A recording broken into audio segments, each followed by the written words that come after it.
Encontré un inquietante secreto familiar en la casa que heredé. Me enteré de la casa en el camino de regreso del hospital. Teniendo en cuenta que estaba débil y medio delirando por la fiebre, parecía un momento extraño para contarme sobre el último regalo de mis padres biológicos, pero mis abuelos insistieron. Tal vez pensaron que después de un roce tan cercano con la muerte, no había tiempo que perder, necesitaba saber. Mis abuelos paternos me criaron y fueron las primeras personas a las que llamé cuando comencé a sentirme mal. La fiebre duró días, seguida de temblores y terrores nocturnos infernales y paralizantes. Las pruebas de los médicos no fueron concluyentes, pero después de un tiempo, mi temperatura finalmente comenzó a bajar por sí sola. Había estado cerca, y cuando escuché la noticia de mis abuelos, me costaba creer que no estuviera todavía durmiendo y soñando. Según ellos, había heredado una casa. Queríamos esperar hasta que fuera el momento adecuado, explicaron mis abuelos, y ahora creemos que sería el lugar perfecto para que descanses y recuperes fuerzas. Cansado como me sentía, estuve de acuerdo con ellos, no quería esperar ni un minuto más. Afortunadamente, la casa que había heredado estaba a solo 1 hora del pueblo donde crecí.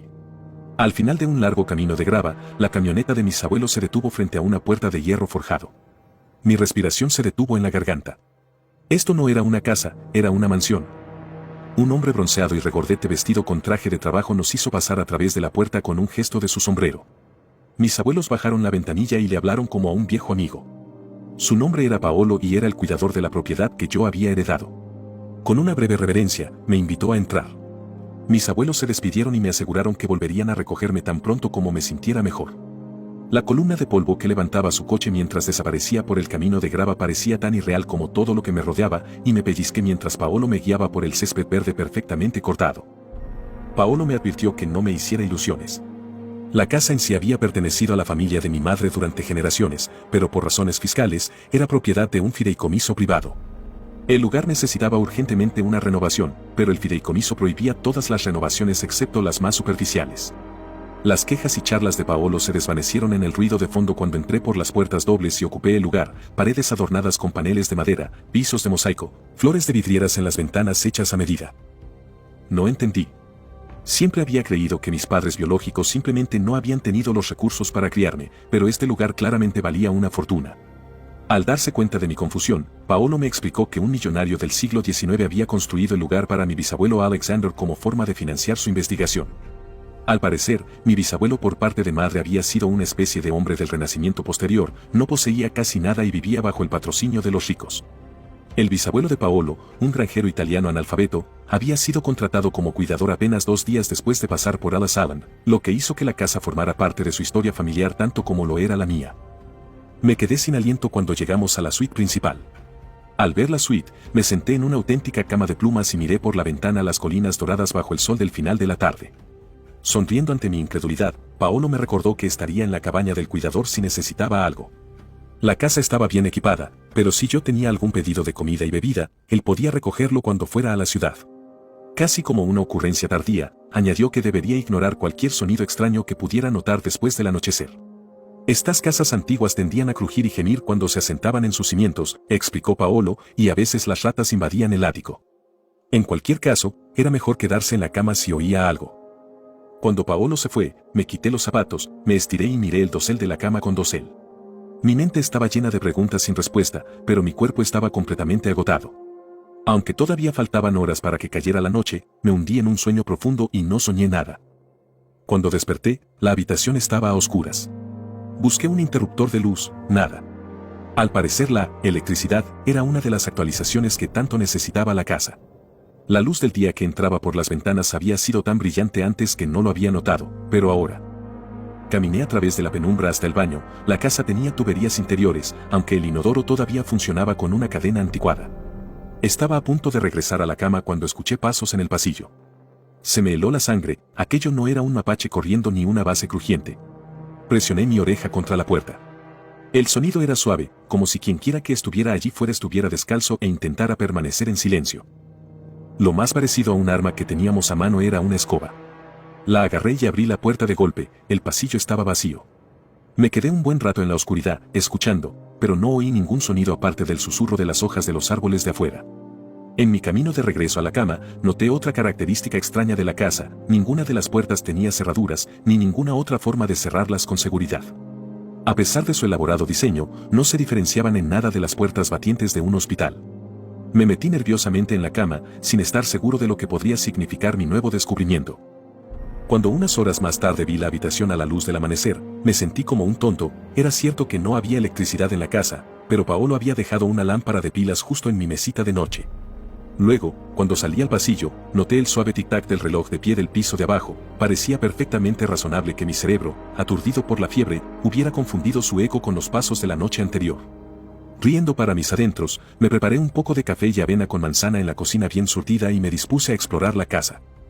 El mecenas de mi bisabuelo había sido generoso. Había una biblioteca, un invernadero y una habitación enorme y vacía que alguna vez podría haber sido una especie de laboratorio.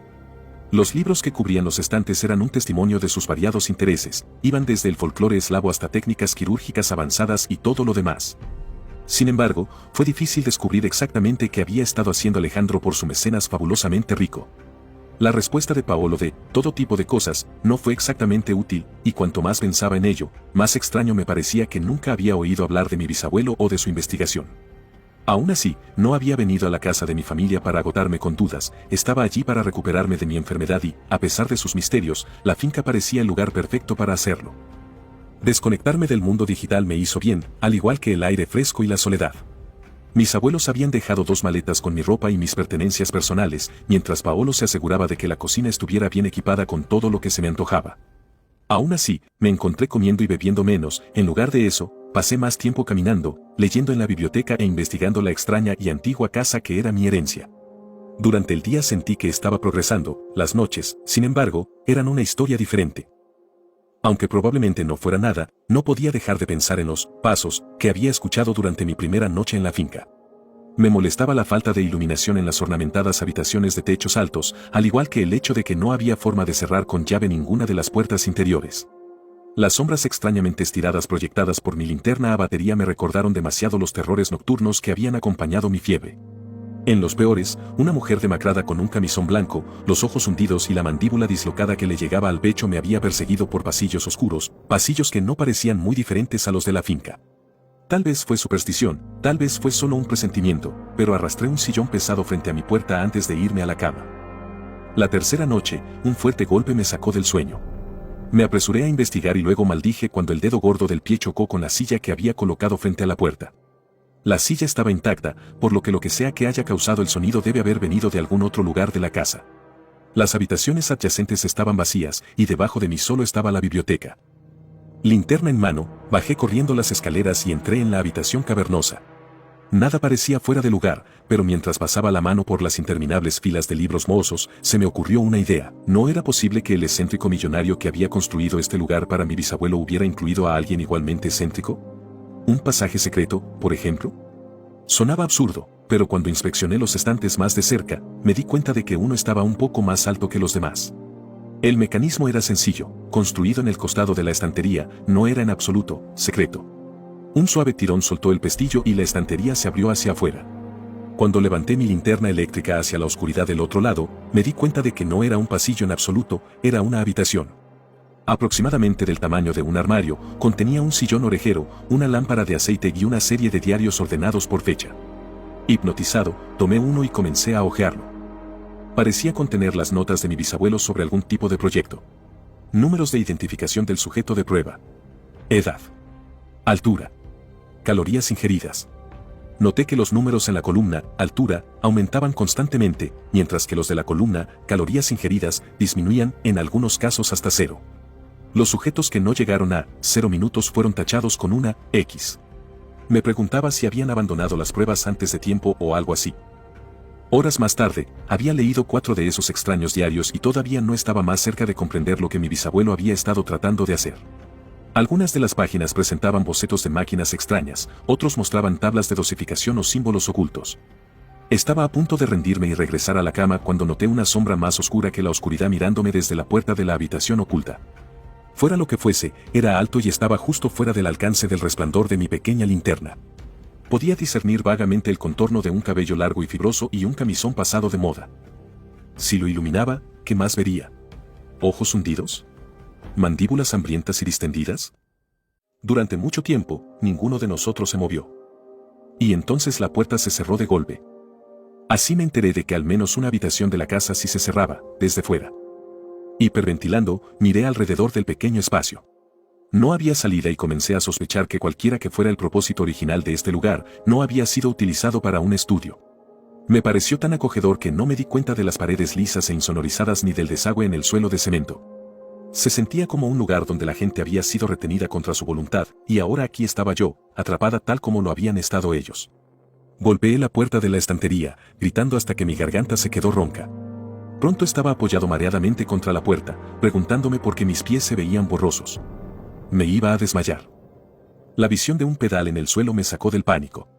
Por supuesto. Quien hubiera remodelado la habitación también habría cambiado el mecanismo de bloqueo. Cuando apoyé mi peso en el pedal, la puerta se abrió fácilmente.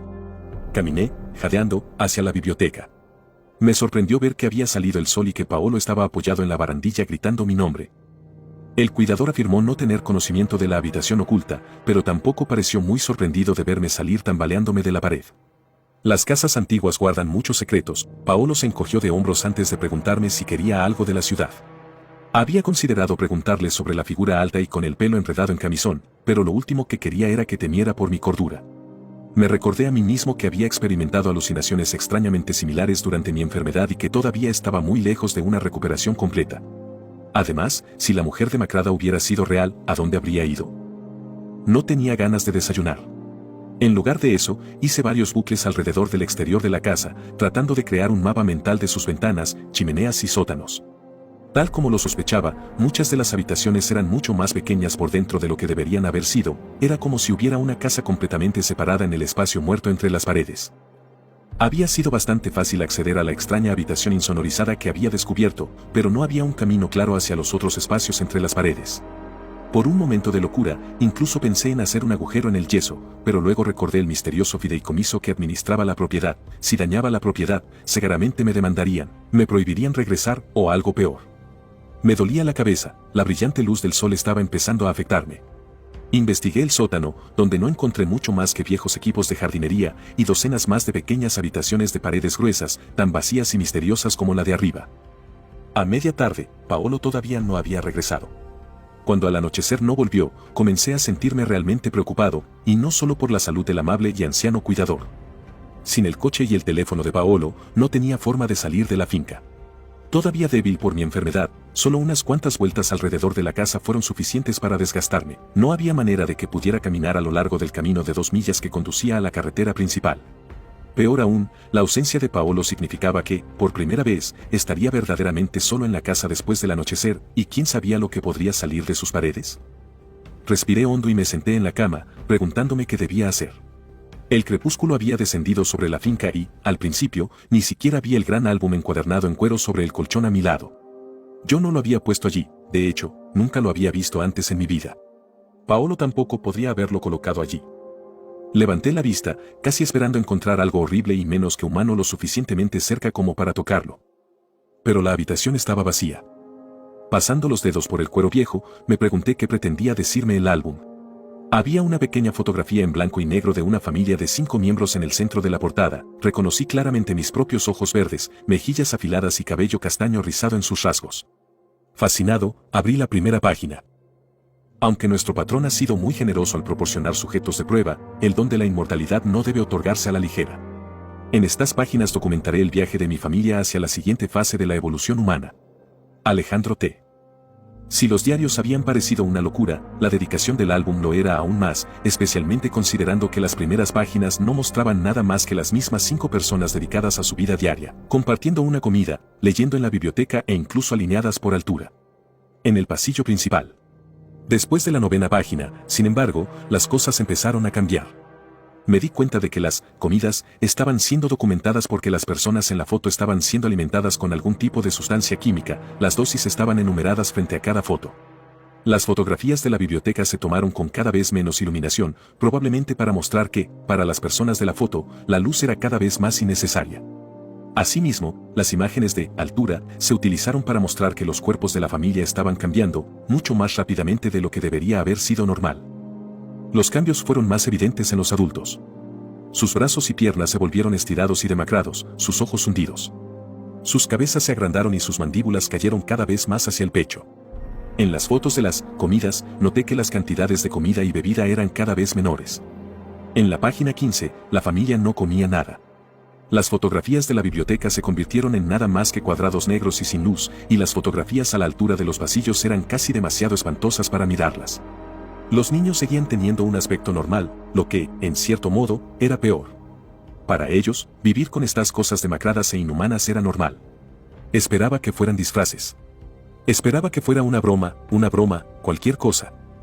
No hubo más fotos hasta que los niños llegaron a la edad adulta. Luego vino otra serie de gráficos: altura, peso, consumo de alimentos y fiebre. En las siguientes fotos ya se habían producido algunos cambios apenas perceptibles y, lo que es más importante, había nuevas incorporaciones a la familia. Cada uno de los hijos originales ahora tenía su propio cónyuge e hijo. Esas tres relaciones parecían demasiado cercanas para ser una coincidencia, y se me ocurrió un pensamiento escalofriante: se les había ordenado a los niños que buscaran parejas, que engendraran a la siguiente generación antes de que ellos mismos comenzaran a cambiar. El fondo de las siguientes imágenes era un poco más moderno. El vello facial tupido y los corsés estaban fuera, los smoking y los vestidos estilo mini estaban de moda. Sin embargo, detrás de esas diferencias superficiales había una repetición siniestra de la primera serie de fotos. Los adultos se volvieron cada vez más monstruosos, los niños prácticamente no cambiaron, hasta otro conjunto de gráficos. Una tercera generación había llegado a la adolescencia y ya las fotografías estaban en color. Debajo de ellos, sin embargo, estaban las mismas medidas: altura, peso, consumo de alimentos y fiebre. Esta generación también había encontrado parejas y tenía sus propios hijos. Uno de esos niños era mi madre. Casi no quería pasar página, ya sabía lo que vendría después. La generación anterior se deformaría y cambiaría, retirándose finalmente al otro lado de la casa. La generación más joven encontraría parejas, se reproduciría y luego, gradualmente, comenzaría a cambiarse.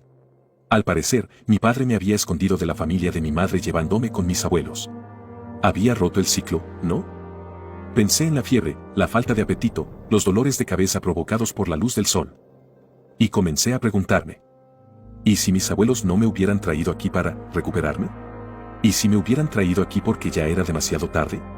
¿Qué hubiera pasado si me hubieran permitido descubrir las habitaciones secretas, el álbum de fotos y el trabajo de mi bisabuelo, todo para presentarme los cambios que pronto estaría experimentando? Los pasos que había oído y las figuras que había visto eran los de mi propia familia dentro de los muros, que venían a controlarme. Para ver cómo iba progresando. Me miré los dedos. ¿No eran un poco más largos y delgados que esa mañana? Mi corazón se aceleró ante un repentino crujido en la pared del dormitorio. Estaba balanceándose hacia afuera. La oscuridad más allá lo llamaba. Mi herencia, mi futuro. Una eternidad de pasaje sin luz. Ven con nosotros, susurró mi madre desde la oscuridad. Estábamos esperando. Espero que el video te haya gustado, y de ser así, no olvides dejar tu like y suscribirte. Te ha hablado el Solo, y esto ha sido El Abismo. Buenas noches.